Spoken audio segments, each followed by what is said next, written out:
Oh, yeah. Minor detail. Here we go.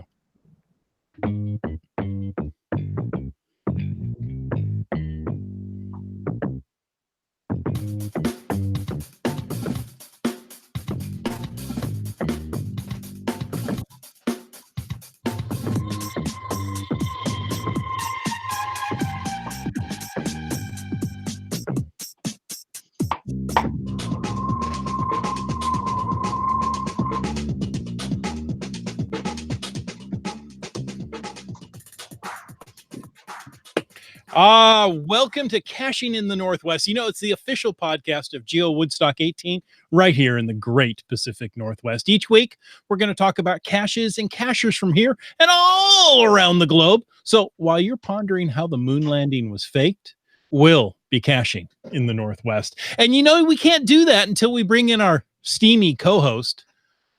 Some people ask why the railroad tracks were angry.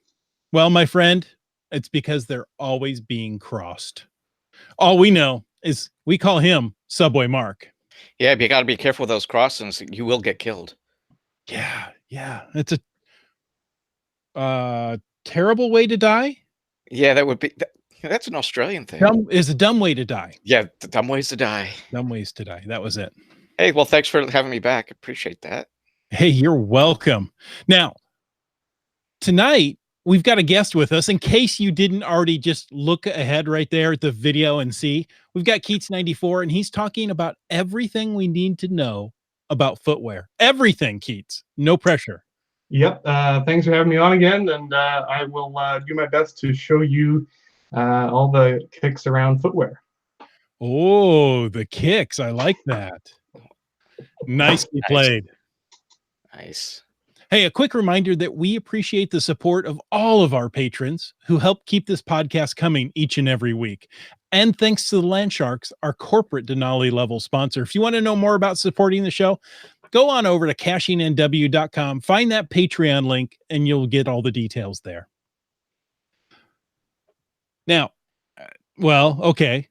GSM times 2 wants to know, where is Land Monkey and Wits End? Well, with people like Subway Mark and Keats94, do we really need them? I don't think so. No, we do. They're good friends, and they are both traveling this evening. So we've got a special show for you. This is a show built from the ground up. I've heard the show has soul. Oh, there you go. Love it. Okay, but you know what else this show has? Not only soul, but glow. Doesn't quite rhyme, and it sounded better in my head than when it came out. But the glow is the geocaching log of the week. So whether you read it or whether you wrote it, we want to hear about it because great logs simply make geocaching better. Send an email or field recording to feedback@cashingnw.com. Call into 253-693-TFTC and use the voicemail tool right there on the website and show us how you glow. Without hitting the mic, you can show us how you glow. Now, we have a glow from Sprouter. He found number 50, pure insanity. For those playing the home game, that's 2 Bravo, 1 Yankee Bravo. Would you like me to read it? Oh, sure. All right, so let me take this over. So, wow, what an adventure. I remember first hearing of this cache 2 years ago at a Cache Dash and Splash event. I was going to head that way, but time restricted me. Time went on, and to be honest, I had forgot all about this cache. Fast forward 2 years, I made a last-minute decision to head to Longview for an event. While there, I was talking to Y2K, and he said that he and a few other cachers were going to attempt this cache after an event. Well, pencil me in. We agreed to meet at Tharyar's house before heading out because of the limited parking near the cache. So we piled into 2 cars and made the short drive to the parking area. Once there, we took the short trip down to the base of the ladder. I probably spouted out some inappropriate adjectives when I saw the ascent. Y2K went up first, and then Tharyar, and then Razzle Dazzle. I, on the other hand, was pacing back and forth at the bottom, trying to get the courage to make the climb and admiring the beautiful waterfall nearby. After about 20 minutes and no hucklebuckle from the search party, I called a previous finder, Fat Bald Guy. I think my first words to him as soon as he answered the phone was, "You climbed this bleep ladder." He chuckled and said, "Sure did." Well, that sealed the deal for me. I was going up. I started my ascent extremely slow and steady and continued that pace to the top. I soon joined the rest of the group and start searching the grounds. Y2K that was on the PFA call, which helped phone a friend, which helped us narrow the search area, and soon after had the cache in hand. I can safely say that I will not be going up that thing again, but I'm sure glad I did. I almost felt like a young kid again when all was said and done. It was a great time. To all others who attempt this cache, know that if I was able to accomplish this, you too can get it done. Wow, what an adventure. Signed, the log. Thanks for the cache. I had to go look at the pictures for this cache, and it looks to be about, I could be exaggerating, 100 feet of ladder laid on a hillside. So it's either chain ladder or some sort of flexible ladder. Like, wow, that's quite a climb. Because that thing could bend, couldn't it? Like especially if you catch a gust of wind. Like, well, it's laid on the hillside. You're not actually climbing up in okay. space on it. All right. But even so, that I look at that going, wow, I would think twice about climbing that. Not for those who have vertigo or are afraid of heights. Exactly. Yeah, that's okay. Exactly. Folks, if you want to add to the chat tonight, use the hashtag boots right there in the chat. And of course, you can always use the hashtag FATAS if you want a topic for the after show. Dora Moore tonight says, I don't have a question. I just really like the hashtag this week. Hashtag boots. So, Keats, thank you for coming back on. You seem to be our resident expert with clothing and hiking gear, and it just seemed like a natural fit when we got a couple of questions about what are good quality hiking boots to wear. Now, before we get into that subject, can you tell us a little bit about some of your recent geocaching adventures? Hi, yeah, thanks again for having me on the show. About a few weeks ago, I went on a hashtag geocache road trip to Okanagan Falls. And just kind of doing some general caching, but I finally finished up a GeoWart that I had had DNF'd 3 of these caches along the Kettle Valley Railway Trail, and after about 3 years since going over there, I righted those DNFs, and so now I have a nice, beautiful looking wine glass GeoWart. You'll see it right in Lake Okanagan. So it was a good it was a good trip. It was quite warm, typical Okanagan heat. Lots of cacti, lots of great pictures. It was definitely a fun experience. And also last Monday, I headed up to Sumas Mountain to do just a nice row of caches along the. It's a trail that goes up to a lake called Chadsey Lake. And each cache along the way has its own qualities. Some of them have been up there for quite a while, so it was nice to get those for the Jasmer grid. And so far it's been a great summer. That's great. Just last week I cleared up some DNFs and was able to finish out a series as well. Maybe it's that time of year. Get out, clean up your DNFs. It always feels good. It just does. It's just awesome seeing that blue sad face turn into a smiley.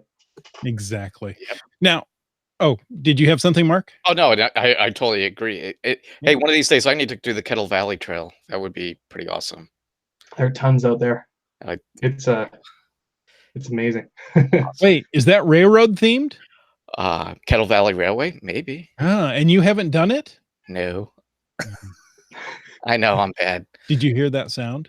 That was the sound of my bubble bursting. It's the ultimate power trail. It's nice and flat, railway grade. It's perfect. That's the perfect ones. Yeah. Now, Keats, if I'm not mistaken, and I can't be since this is my show, haven't you found at least one cache or one treasure on the Great Trail treasure hunt? I have. One day I decided instead of geocaching, I would go out and try to find as many of these great trail treasure hunt caches around the Vancouver area. I ended up finding 3 out of 4. And it was, I ended up being first to find on one of them out by New Brighton Park. Great caches. Definitely, if there are still some remaining out there, do check them out. There are quite a few also along the Sea to Sky corridor up between West Vancouver and up to Whistler, BC. So definitely check them out. They're pretty well stocked, and you'll find a few more. Hopefully they'll last a little longer than they have in recent years. But Yeah, it's been going on for at least 2 years, if not 2 years. more. Yeah. Well, you're going to be surprised with how much I know about the Great Trail.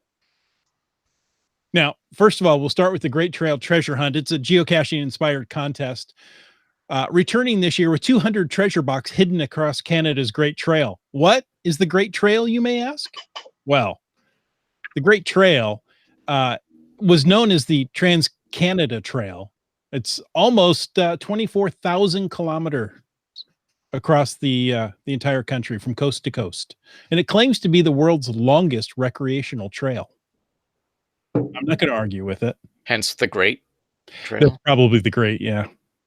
But isn't everything in Canada great? Like the Great White North? Oh, thank you. The Great Keats? I greatly appreciate that. Do I have to refer to you as your greatness from now on? He is in the greater Vancouver area. So. Yeah, see? Technically, that has changed. It's actually Metro Vancouver area, but I'll take it. It is a pretty great area. Bryling corrects me. It's from coast to coast to coast. There are 3 coasts. That's right. And the trail really winds. Yes, it does. It's a very windy trail. I've been just down, actually just north of me. There's a sign that says how far away St. John's, Newfoundland is, and I think it said about 16,000 kilometers away if you were to follow the Great Trail. As the crow flies, maybe only 12. Yeah. And then you got moose and trees and polar bears and sure. So if you go to thegreattrailtreasurehunt.ca, you can find clues to the 200 prizes stashed across Canada, and they'll be released periodically, with every clue releasing more details surrounding the location of these elusive treasure boxes. The prizes range from gift cards to cameras to Canadian Geographic subscriptions. Did you win anything, Keats, in your first to find? I did. I won. It's a 99.9 silver coin. They put in the caches. I could be wrong about that percentage, but it is definitely in the 90s, the 90 percentage point. It was a good prize. It kind of showed everything about like all the different facts about all of the different provinces. It kind of came in this little booklet thing, and it was cool to see that. I wasn't expecting to be first on that one, but it's fun. Cool. So not quite geocaching, but very much like geocaching, just because the listings are on a different site. That's really all it is. And the prizes like you can win are quite actually very impressive. Yeah. So if you head on over to thegreattrailtreasurehunt.ca and look for those. Here, I'm going to put that in the chat right now. And look for those if you're nearby. Even if you're not nearby, head on over. Now, in the last several weeks, the importance of proper footwear has really been made important to me because, well, as I was telling my host just before we went on air, I was walking in a park. We were doing a cache series right here in Tacoma, and I was looking at my phone after finding the cache, looking for the next one. I was 200 feet away from the car when I stepped in a hole and twisted my ankle on both sides. And I knew as soon as I did it, I was done for the day, but I still managed to limp to get the final. I'd done all the work. We were 2 away. We had 1 more to find in the final, and I wasn't going to give up. But if I had proper boots on, I don't think I would have twisted my ankle. so badly. So proper footwear is one of the essentials we should take on any geocaching adventure. Often they're hikes, but you could be right here in the city and still need a good pair of hiking shoes. So where do we start in getting a good pair of shoes? I mean, what's the appropriate shoe for the occasion? Well, I will go through a list of the different types of shoes. I won't go too far into like what pronation means and the technical boot fitting things that we at Mountain Equipment Co-op do. But I will talk first about sandals. Actually, I went kayaking recently, and the thing that I forgot, I was just getting off work and met up with a friend.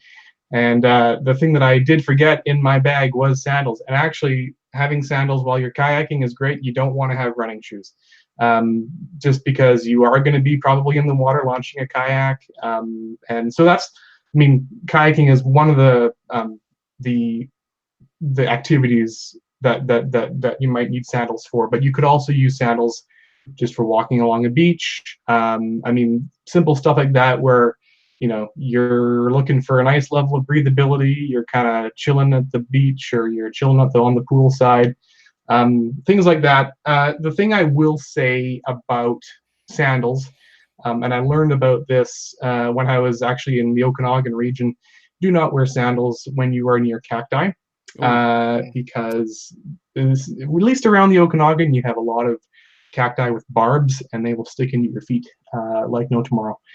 So definitely, I would recommend something a little more toe covering for kind of that purpose. Never in any way use sandals on hardcore mountain trails. That's just a no-no. You could bring them in, like hike to Mount Everest, and at the campground wear sandals if you wanted to, but for that purpose, or on the drive home. Yeah, precisely. I have a pair of Tiva sandals that I absolutely love. I've had them for years, and they're adjustable in different ways, and they really hold well to my feet, and I use them quite a bit. But not with cacti. I did have a cacti experience this week, though. I had forgot there was cacti in Yakima, Washington. Oh. And I was looking for a geocache, and I brushed against one without thinking, and I just had tennis shoes on, or running shoes with low socks, and sure enough, I had cacti barbs in my ankle there, and it was no fun. Oh. So just wear armor around those things. Yeah, definitely. And yeah, I mean, there are many different species of cacti too, but yeah.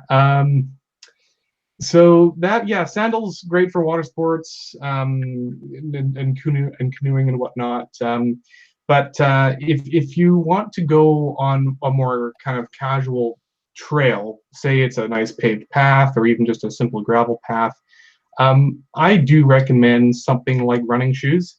Running shoes typically are lighter weight than something like hiking shoes, which I'll get into later. Running shoes also tend to have a bit more cushion as well. I actually have brought, I never thought I would show my shoes on a podcast, but here we go. You'll have to describe them because, the audio podcast gets more downloads than the video. Yeah. These shoes have seen some things, man. I mean, this is a pretty old shoe. You've been everywhere. What's that? You've been everywhere, man. So they've been to the other side of the country and back, I think, almost twice. You have no soul. I've worn them out. This is actually an interesting point to be made. Do get new shoes if they wear out this much. Yep. Anyway, and the other thing is, actually, while I'm showing you these shoes, I may as well show you that when you walk through thorns and certain things like this, and it's made out of this kind of material where it's kind of a meshy material, you might have thorns dig into the shoe, and then that causes rips like this. So, I mean, just for driving purposes and more casual stuff, I'm using these for now, but they are on their last legs, so to speak. But yeah, anyway, they're Columbia shoes. They work pretty well. I got them at Sport Check.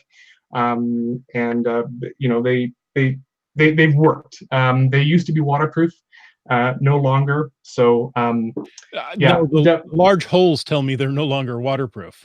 yeah, That would be correct. they're kind of more like really covered sandals. Yeah, there you go. That's right. Yeah, and I these actually, just in comparison, these are my sandals. They're from the Keen brand. Keen tends to fit wider footed people. So if you have a wide foot, Keen has a wide variety of options that might be able to suit your wide foot needs. They also sell hiking boots as well. Yeah, so running shoes definitely good for kind of simple, casual stuff that you don't expect to be in too much of a thorny situation. But yeah, I mean, definitely for kind of casual caching. And I actually tend to, I mean, when I'm driving, I don't like to wear my hiking boots when I'm driving. I don't think it's even, quite frankly, that safe. So I just wear running shoes when I do that kind of thing. I And found recently that running shoes aren't made like they used to be. You know, my running shoes still look good on the outside, but they've broken down on the inside to where, you know, it's what I tend to wear most days to work. And yeah, as I'm standing around, I was like, man, my feet hurt. And I looked down and was, my shoes aren't beat up and damaged. It can't be that. Well, yeah, it is. It's time for a pair of shoes. Or just replace the the innards. You can do that. yeah, the inner sole's looking pretty like that. Yeah, Yeah, that's done. That has no soul. There's no soul there. It's good that we can't smell them through the screen, because anyway, I think that's another. I think we can. All the way to Washington, great. Oregon too. That's impressive. Well, Keats, I'll let you know, people in the chat feel sorry for you and your shoes, that perhaps we should start a GoFundMe to replace your shoes. I appreciate that. I definitely will be getting shoes very shortly. But yeah, like definitely that's kind of like the go-to level of footwear that I tend to get. But there is a step up, and so to speak, of another type of shoe that is designed primarily for ankle support, for trails that are more rockier. They just are that much more rugged. I don't have an example with me today, but hiking shoes is what they're called. They tend to have a slightly higher side, like not full hiking boot, like you can probably fit your ankle bone over top of the shoe, but it just has that more, a little bit more rigidity. Not going to have as much cushion necessarily.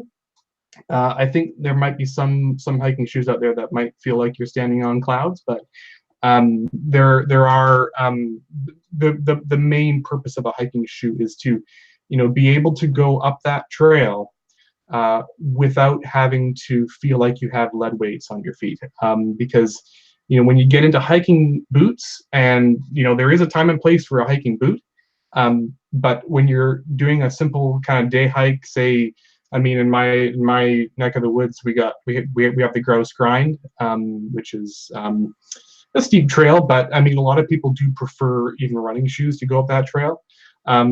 If I were a park ranger breathing down people's necks, I would definitely tell them to wear hiking shoes because of that ankle support. You don't want to roll your ankle, especially in the North Shore Mountains. There are so many situations where people have gone out into the backcountry with poor footwear, not only poor footwear, but poor supplies, and they end up in a pretty nasty situation.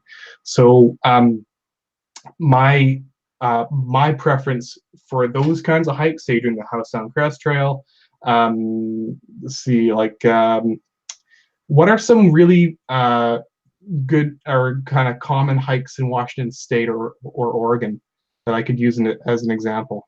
It's very similar. We get a lot of, if you're in parks and that, you get a lot of trails with mulch on it. Mm-hmm. Wood chips and such, or gravel. So, I mean, there a hiking shoe would be fine. Something that maybe has a thicker sole Yeah. than a running shoe. Yeah, just in case. especially if like you go up the Columbia River Gorge and go up the waterfall trails and stuff like that, because it's gonna be moist and stuff like that Hmm. and muddy. So Yeah. So yeah, it's definitely a good. There is a time and place for hiking shoes. But if you're going into, say you're planning to do like a full day of hiking and you're going into even more rugged terrain, maybe a nice pair of day hiking boots is a good idea. I used to actually use day hiking boots quite a bit, and then I learned that there is a distinction between backpacking boots and day hiking boots. Really? Day hiking, yes, day hiking boots are lighter weight. They may be a little bit more breathable, and therefore may not necessarily be as waterproof. So I ended up actually going through quite a few of these day hiking boots because I was going up to Cape Scott Provincial Park, which is on the north tip of Vancouver Island, with these lightweight day hikers, and it was raining, and like, oh, my feet are getting kind of wet after like the first day. So definitely, if you were going up a mountain on a nice sunny day, then yeah, wear a pair of day hiker boots. Some day hiker boots are definitely more waterproof than others. Most of these boots tend to be Gore-Tex. Some of them tend to not be. You will definitely see a price difference in Gore-Tex and non-Gore-Tex boots. Some people do prefer non-Gore-Tex for just they prefer breathability, and Gore-Tex is known for breathability, but people sweat differently. So definitely, well, I guess you'll eventually kind of find out which boot is the best fit, so to speak. But what I would suggest is start with a day hiker boot if you tend to do those kinds of hikes. But if you are into something a little more extreme, like well, let's just say doing a multi-day hike along the West Coast Trail, or another hike in the Lower Mainland, or kind of north of the Lower Mainland is the Stein Valley. I had a coworker just complete that trail, and it's a pretty hardcore 150. I think it's a 150-kilometer trail through the mountains and into the Alpine. And for that, you're definitely going to want to have something very durable, quite waterproof, something that is probably going to be leather or suede. I actually have a pair of props with me here. They are the Mammut. They're from the Mammut brand. So as you can see, this boot is quite durable looking, and it is in fact true. This is a very, I've had this boot for quite a while. So this too probably needs to be replaced. So this may be the last time you'll see these kinds of boots on, at least on any podcast. Yeah, so these particular boots definitely will be heavier. They will also have a thicker sole. They are definitely meant to be worn in any kind of, rocky terrain. Okay to be used on beaches. These kinds of boots demand lots of care, and what I actually have brought with me is a boot suede care kit. One of the kits that I use is the Gear Aid Revive X boot cleaner. I think I said that this is a suede boot, so the suede demands a little bit of a different washing technique than something with leather or nubuck. Nubuck is basically suede that's turned inside out, and it is, yeah, it's a very interesting material. It's a little bit higher quality than suede. It's a little more waterproof, and there's a slightly different way of maintaining it. With nubuck, I believe you actually have to put a type of wax on it. With suede, when you have clean brushed it, and actually this particular kit comes with a brush. It's the the Gear Aid Revive X kit. Come with a brush out all the dirt, all the grime, and then let it dry a little bit, and then give it a good spray, and it should soak into the pores, and the boot should be good as new with it being freshly waterproofed. And yeah, let the waterproofing dry a little bit. So you'll probably want to make sure you don't do the re-waterproofing on the night of. before the significant hike. But yeah, I mean, there are many boot kits out there that are designed for specific types of material. So, how often should you re-waterproof your boot? Is it just when you're out and suddenly your socks are wet? That's a really good point. I think what I would say is wash it after you get back from your trip, just to make sure that the mud or any type of dirt that is on your boot, that dirt actually does tend to dry, and depending on the material, it can actually dry and crack leather or suede, or even nubuck as well. So making sure that that dirt is off the boot definitely helps keep the longevity going much longer than when you don't wash the boot. So the Lori from the Seaback Tribe said, "How often should you wash and care?" So you're saying after every hike? That's my suggestion. Now, it depends as well, because if you are hiking in a very muddy area, then yes, definitely give it a wash. If you are, on a nice dry hike and there's no mud, then don't worry about it. Really, if there's dust, the dust can kind of blow away. If you have suede, the dust might settle in, but the biggest threat is mud that dries. So just be aware of that. And the material the boot is made out of, be it suede, nubuck, Gore-Tex, or some other Or a synthetic material. synthetic or leather, yeah. Does that matter, or is it just how it fits your foot? You mean like the material itself? Yeah, Like, I mean, so what material do you think makes a better boot? Well, there's definitely probably a very good debate about this. I would say that if you want a good quality boot, aim for something along the lines of leather or suede, or nubuck. They will be a little bit more of a rigid boot. It may take a bit longer for them to break in.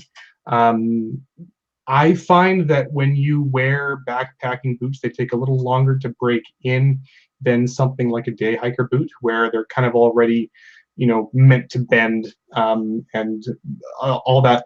I guess there's just less material on a day hiking boot. So, definitely it does depend on the material, but and also the breathability aspect of things too, as I mentioned. So, yeah. Okay. Let's see. We have another question from GSM times 2. Do hiking boots have better, longer lasting soles than lighter weight boots?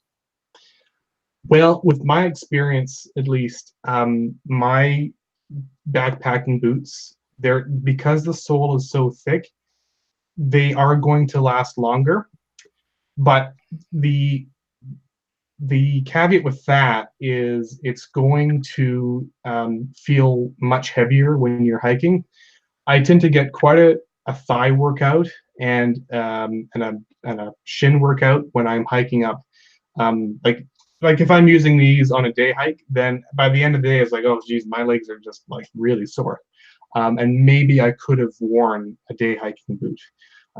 But yes, because the soles tend to be thicker, and because the backpacking boot itself is built to last those long days, then it is going to last longer. Yeah. So Doramora asks, can you please tell us which soles have the best grip on hills and gravel? Well, I know that Keen does make some pretty good boots with some grippy soles. There are also other ways to. I mean, I guess in the wintertime you can also use traction devices. It does. I guess it's a good question. Actually, I'm not too familiar with the particular brands that actually have. I mean, the boots that I have, they do the trick. But because the sole itself is very rigid, if I find myself on a rock, and I need that flexibility to kind of grip that rock, then probably like a day hiking boot would be a better idea, or a better option than something like a backpacking boot. When I went up to Cape Scott Provincial Park, that boot of choice, which was the ones that I just showed you, those ones were far better because it was a long distance and it was flat. It was about 24 kilometers, and just solid hiking. And by the end of it, yes, our feet were sore, but far better than something like a day hiking boot where your foot is just a little bit closer to the ground, and so therefore you're going to start feeling it in your back, or sometimes your legs as well, even more so than something like wearing like a backpacking boot. Mm-hmm. Okay. MC3 Cats asked, what material do you want to look for in a boot that's going to be long lasting? And I think we talked about this: leather or suede or nubuck. Yeah, I've been told that nubuck is a little bit better quality than suede. Leather is always good. That's definitely something. And another thing with leather, it does tend to be a little bit easier to waterproof, in the sense that you can actually get this type of wax. And see if I can try to find it for everybody here. It's basically, yeah, it's like a paste that you put on. Yeah, it's not here. Anyway, you just kind of push it on, get all the seams covered, and it should get the boot nice and waterproofed again. So one of the challenges I've found with any sort of footwear is sizing. Mm-hmm. Is sizing universal across manufacturers? Yes and no. So North America does have a universal sizing, and definitely it tends to be relatively accurate from all the brands. But then again, as I kind of mentioned earlier about the Keen boots, they tend to fit wider feet. So the brand itself might have its own different dimensions. I've been told that Solomon boots tend to fit more narrower feet. Scarpa as well. Scarpa kind of varies. I think they try to include the wider footed people out there. I myself have very wide feet, so I do prefer Keen or any brand like Mammut, for example. The ones the boots that I just showed you, those are definitely good for myself. But yeah, definitely. Well, when you're in the footwear store, definitely ask for some advice and some insight on which footwear brand fits wider or narrower feet. Well, Keats, I think you bring up a good point. It's really worth your time to go to a store and try these boots on. I wouldn't order a pair of hiking boots that I'm going to wear within a week from, say, Zappos, and expect them to fit well and be comfortable. I mean, just a couple of years ago, my wife asked me, what do I want for, I don't know if it was birthday, Christmas, Father's Day, some gift. And it's like, I need a new pair of hiking boots. And, she goes, okay, let's go out and get you one. It's like, well, we'll go out and look. And, it took me a couple of weeks to try different ones on, go to different stores and find the ones that I go, oh, these are it. They just fit right. I tend to have high arches and a wide foot, and there's, not a lot of hiking boots that are going to fit me just right, that are going to be comfortable for an entire day. And some stores do boot fitting as well. Like, I know that at the place that I work at, we do have scheduled boot fittings. So that's and then maybe that's something that REI does as well.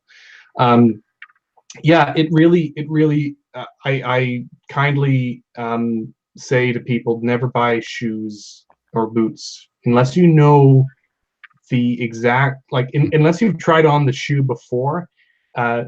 Refrain from buying boots from Amazon or anywhere online unless you actually know, unless you've been there and tried on the right. Unless you're replacing an existing model. I know I'm wearing XYZ and I just want to get a new pair.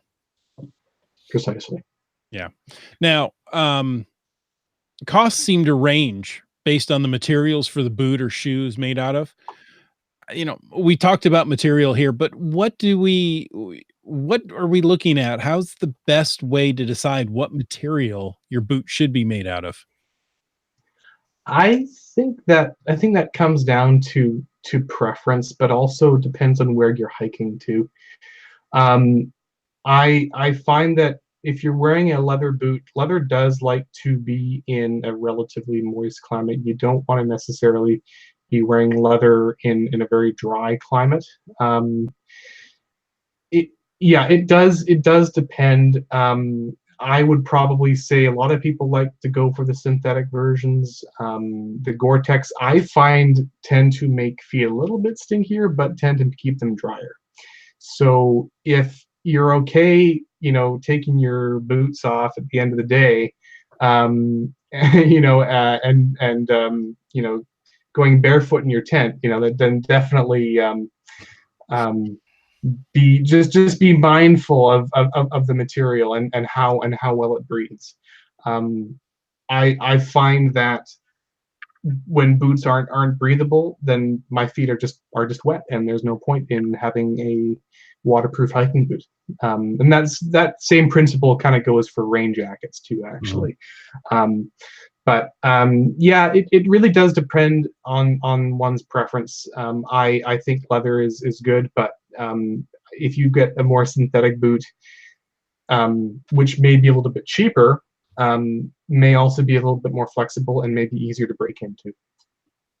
Now, when I go out and buy tires, they have a mileage rating on them. I know I'm going to get 50,000, 60,000, 75,000 miles out of these tires. Doramore wants to know, how long does a pair of hiking boots usually last? Are we going to get 50,000 miles out of a pair of boots? That's a really, really good question. Definitely the brands are so some of the brands make some incredible rubber. My mom actually has a pair of hiking boots that she took up to the Mount Everest base camp, and she still has them, and they're from Scarpa. Great boots, and they've lasted her quite a while. The thing I would say is it does also depend on how often you use them, for sure, but also how often they're washed and scrubbed and that stuff. But really, what's going to probably go, and you'll know this when you're really looking after your boot, you'll know that when the sole goes first and not the rest of the boot, that means that you've definitely looked after your boot. So the mileage part, that's a good question. That's a very interesting thing that maybe some footwear brands could consider, is having a mileage thing, much like car tires, on the boots. But yeah, and it also does depend on what kind of ground you're standing on. You could be standing on a nice soft peat trail, with like nice wood chips, and you'll be totally fine for a while if you're only standing on that. But if you're standing on jagged rocks, and I actually noticed, on my boots, there are definitely some scars along the soles, probably for when I was going up probably Golden Ears Mountain on those very jagged rocks. And yeah, rocks definitely play a role in grinding away those soles. GSM times 2 says in the chat, it seems that recent soles are not what Vibram soles used to be. I've heard they lasted forever. Yeah, some things just aren't meant to last, these days. It's amazing. This is with my mom's boots. I mean, she got them before I was born, and they're still kicking. And so are you. We'll see which one wears out first. Exactly. Seabeck Tribe says, what suggestions do you have when fitting shoes that one foot is a bit bigger than the other? I have issues that one foot slides around more than the other. I say get two shoes of different sizes. Just go through the boxes and make your own pairs. But stores don't seem to like that. Nope. Interesting. I guess it depends on how big a foot size difference it is, because the first thing that comes to my mind about that is I know that there are different socks that may be thinner than others, and perhaps having a thicker sock on one foot and a thinner sock and a thinner sock on the other one, perhaps that might help. But then again, one of your feet is going to be warmer than the other. You because and then that also makes it interesting if, say, you needed to return those boots. Usually the store would appreciate having the same boot, like the same boot size. Yeah, I mean, if I would probably say you could also, you know, change the inner soles. Like you could probably add some inserts that might help as well. Well, that leads right into the next question from GSM times 2. And guys, thank you so much. The chat is just alive with boot talk. Maybe we should come up with a new podcast. Welcome to Boot Talk Of the Northwest. Yo, yes, Boots of the Northwest, the only podcast dedicated to boots on the trail. GSM times 2 says, what's your opinion on taking out the manufacturer's insert or insole there and replacing it with another company's? I don't see any problem with that. I know that certain people have, and I guess pronation is still a very hard to define term from me. I'm sure someone could probably look it up in the research department. But from what I understand, certain people have a more pronounced arch than others. Having arch supports definitely have helped me in certain shoes. It depends on the brand I found. Sometimes I don't even need arch, any type of extra inner sole for my shoes or boots. But certainly something like a good, just to support the under part of your foot is fine, I'd say. Yeah, and it depends. I've replaced the insoles of some shoes and not others. Yep. And they've worked out great. So yeah, you might want to try it out. My wife has some prescription insoles, I believe. And so, they go from shoe to shoe to shoe.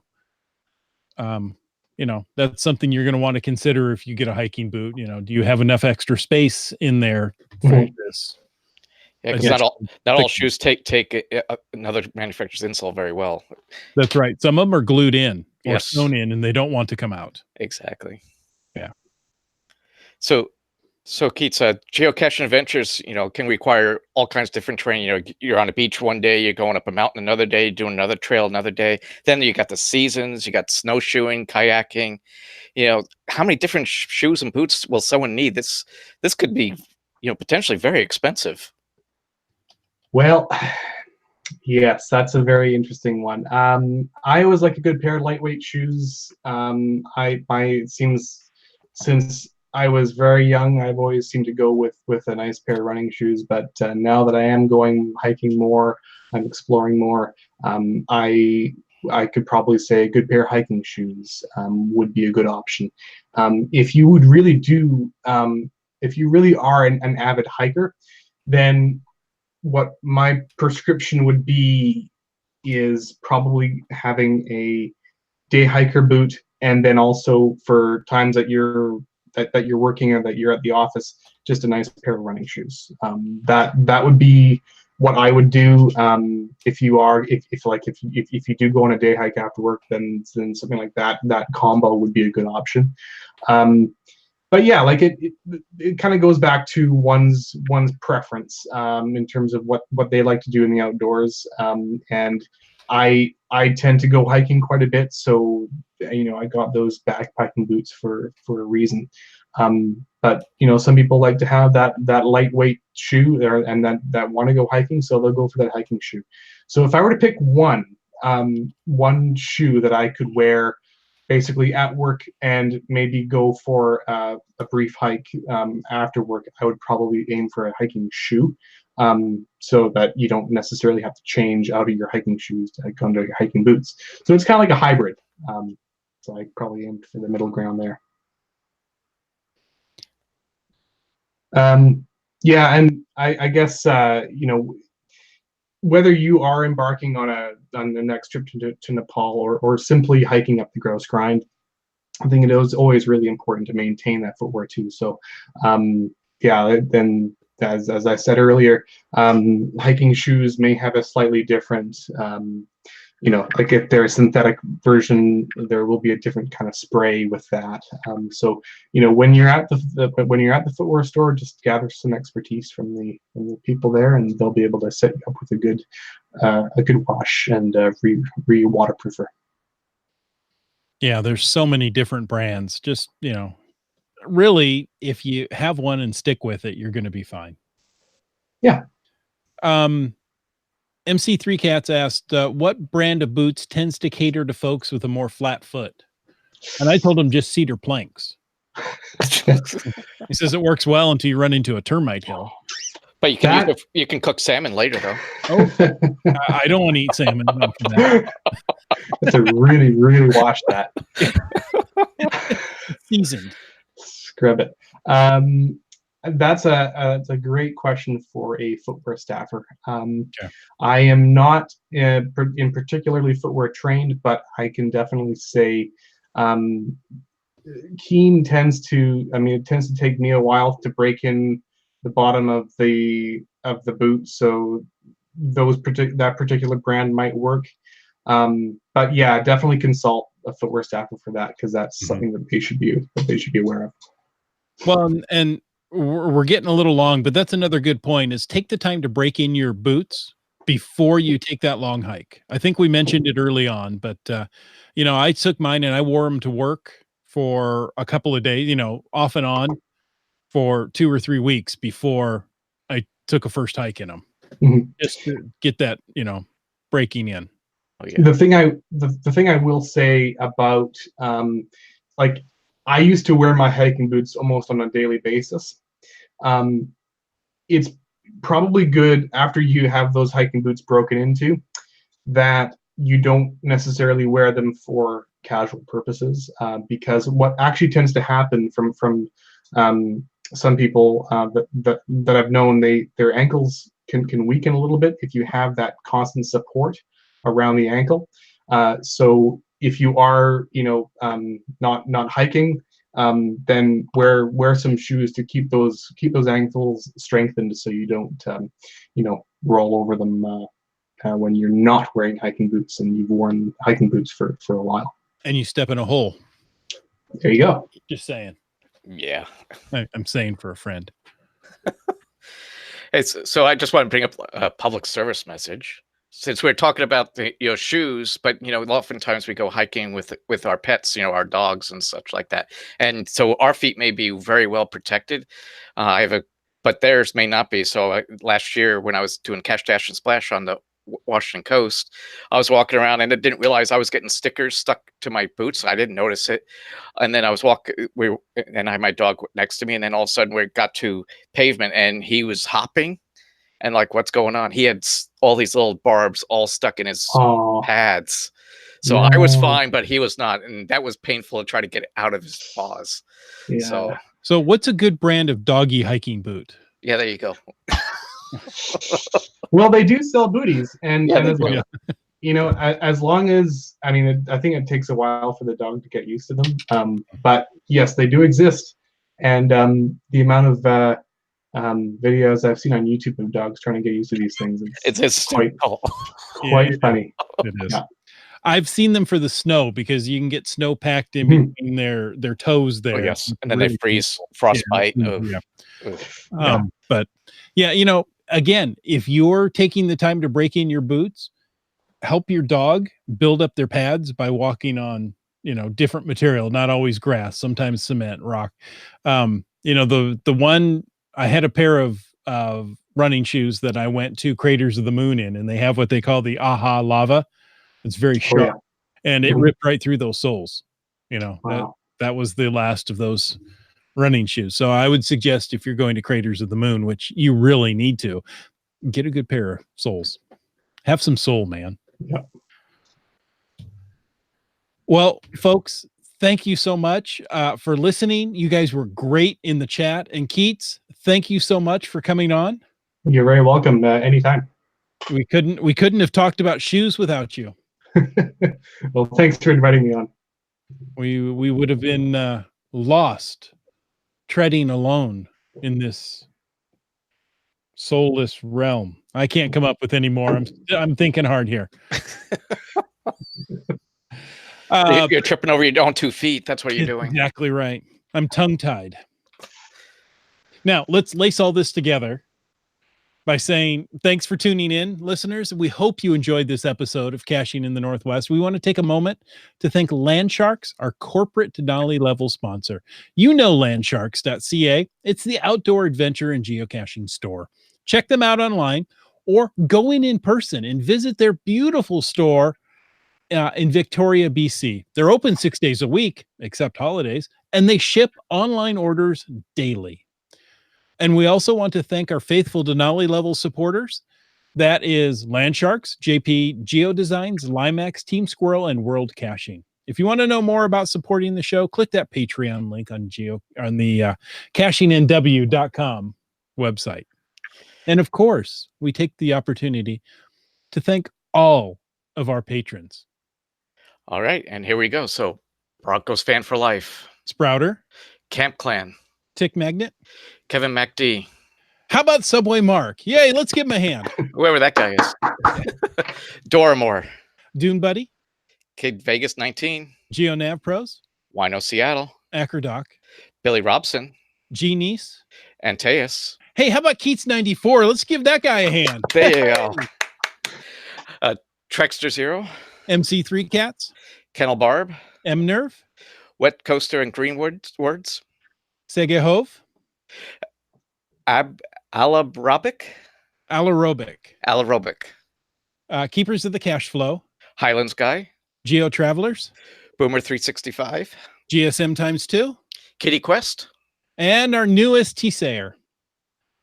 So, folks, thanks again. We appreciate each and every one of you. Now, until next week, if people wanted to stalk you online, Keats, where's a good place that they could, to follow you and see pictures of your travels and get great boot advice? Yeah, the best place to creep me is Instagram. You can find me at Keats Morton. You can also find me on Facebook. Keats94's Geocaching Adventures on Facebook, and you can also add me as a friend. Keats Morton was my first and last name, and you can also find me on YouTube, Keats94GC, and hoping to edit a few more videos and get more adventures out on the interwebs. Cool beans. Subway Mark, if people wanted to track you, wow, you see how I did that? That was really good. that was very underground of you. Yeah. Oh. Where could they find you on the intertubes? Sure. So Subway Mark, that's subwaymark@gmail.com, Subway Mark on geocaching.com, Subway Mark at Facebook. But my website's ktransit.com, just to mess everyone up. You and your subways. Yeah, I know. Subway Mark. Guys, you can find me on Twitter and Facebook at CachingNW. At Instagram, I am Caching in the Northwest. Or head on over to cashingnw.com/hosts, read our bios, find all those links that we just mentioned. And of course, we want to thank you for taking the time to listen to this episode of Caching in the Northwest. Don't forget that you can be part of the show. Call into 253-693-TFTC and leave us a comment, ask us a question, or let us borrow your high-powered telescope any time of the day or night. Of course, you can email us at feedback@cashingnw.com. Your support helps keep the quality shows coming. If you like this show, please click the Patreon link on the cashingnw.com website and subscribe on iTunes, Google Play, Stitcher, and so much more. Give us a thumbs up or even a review. This show is produced by Chris Umfenauer, Jim Paulwitz, and Jay Kennedy. This show's licensed under Creative Commons Attributions 3.0 license, copyright 2019 by Chris Umfenauer. And folks, we ask you to stay tuned for the after show. Now, if you're brand new, this is your first episode of Caching in the Northwest, you may wonder what the after show is all about. Wow. It's like Wits End is still here. He is. He's always with us. The after show is an opportunity for us to chat amongst ourselves with those who are in the live chat and are asking questions. Again, if you want to ask a question for the after show. Okay, I promise it's the last time. No, it's not. No, it's not. Use the hashtag FATAS. That's for the after show, FTAS. And we get the first one from Seebeck Tribe, who asks, how's everyone doing with Mystery at the Museum? So I'm getting all the clues. I just need to work on the gems. So Yeah, it's been kind of fun to do it though. It's nice goal oriented. it really is. I like it. Keats, have you gotten out and done any? This is how far along I've gone. Yeah. Okay. It's it's good, not great, but it's progress, and Exactly. I'm just chipping away at it. Well, I was lucky enough that on our little vacation there happened to be 133 cache power trail with my initials on it. Nonetheless, I was like, this is calling to me. Now, I didn't get all 133, but I was able to get through the detective clue, all 6 of the evidence, and through most of the gems before I decided I wanted to stay married to my wife, and that was long enough geocaching. And I'll find the rest this weekend. And then you've got to find a few more to unlock the vault and put the gems back. So we've got until August 11th. That's about 3 weeks away. So don't wait until the last minute to get started on this. I think it's fun. I agree with you, Subway Mark. You have to go out and find a new cache. You can't delete a log and then relog a cache you already found. That won't work. They know. That's good. They close that loophole. Yeah, exactly. There's no trackables involved, so you can't, log trackables to do it. But you have to go out and find new caches. And, for cachers who have been caching for a while, their local area may be totally cached out and that you may have to travel a little bit. But this is definitely doable in a day trip if you just want to knock it out all in one day. I'd be curious to know, like, by the end of this what do they call it? The challenge? Challenge, promotion. Okay. I'd be curious to know how, like, what the average distance a cacher has traveled to do this or to complete this, and also just the rate of how many caches are found within this time. Well, on Geo Gearheads, we had Chris Ronan from HQ, and he was able to give us some stats. He says in the first week, 76,000 people found the detective clue. Wow. And then, all the way down, I don't remember the numbers, how many have found all the evidence, how many have found all the gems, but 2,000 people have closed the case. Mm-hmm. So that's the final. There are 4 souvenirs available.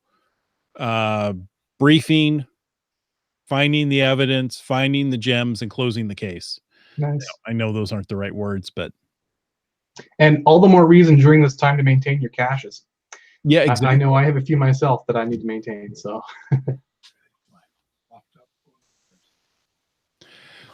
it's been fun. It gets you out and gets you to find caches that, maybe you wouldn't have found this particular one. It's not your cup of tea, but it's got the clue in it you need. So you're going to go for it. Yeah, go for those lamppost skirt caches.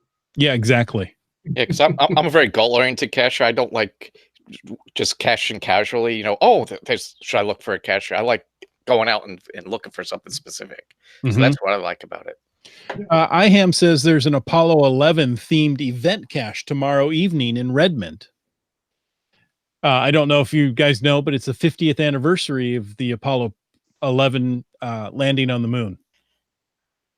So I noticed on CBC, our national broadcasting corporation, they were definitely broadcasting all the Canadian connections that contributed to this. It was kind of cute. Nice. So yeah, it was a great time for our country. Dora Moore says this has taken us farther afield than we expected. And Seabeck Tribe just says make sure you do the search feature to find the caches that have the clues in them you're looking for. Yeah, that's a really good point. So you're going to need the website or the geocaching app. Correct. Any of the API partners like Cachely or CGeo or GeoGo can't find the clues. The clues are outside of their ability to look for it. So you can still use those apps to go find the cache, but you've got to use the website or the geocaching app to filter to know which caches to go find. Right. So I will say that, I've had an extended period of time with the geocaching app now, and I really like Cachely. That's a positive way to say it. Yeah. Sorry, did that come out wrong? You've learned to appreciate Cachely. Oh man. Now you got me all choked up. Yes. It has its purpose, the geocaching app. The message center in it is great. Which components which parts of the geocaching app do you think should be improved on? For me, it's the compass. Yeah, the GPS update, real time. It's very horrible. It's terrible. It jumps too rapidly. I mean, I was standing at a cache and it went from 2 feet to 0.1 mile away. It's like, no. Yeah, I've dealt with that too. Yeah, it's frustrating. Yeah. So I spent on this trip. I found 8 DeLorme map pages that I've been looking for. There was one I spent more than half an hour at, and it was a ammo can, so it should not have been a hard find. But it just had me in the wrong spot.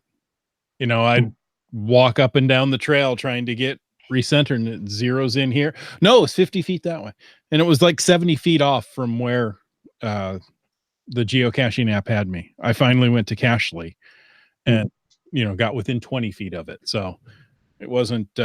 It shows it's not the phone's GPS. So yeah, exactly. It wasn't the GPS error. Yeah, I actually have found that when I am using my offline lists on that on the geocaching app, the arrow does tend to be a little calmer than if I'm using data. That's just what I've observed. Maybe there are other factors, but the tree cover, maybe that's another factor as well. But you've got multiple radios in this little device that are all sending out signals at the same time. There's got to be some interference. Yeah. Right. There's got to be some harmonics dealing or that are interfering with the radio. So, if you turn off Wi-Fi, Bluetooth, and cell signal and just use the GPS, that's got to improve your accuracy. I would think so. Yeah. Yeah. I don't have data to back that up, but how can it be wrong? That's because you turned your data off. Oh yeah. That was really good. Oh, I'm going to boot you for that one. It was a step in the right direction. Well, folks, thank you for joining us tonight. And until next week, get out and get caching in the Northwest. Good night. Good night.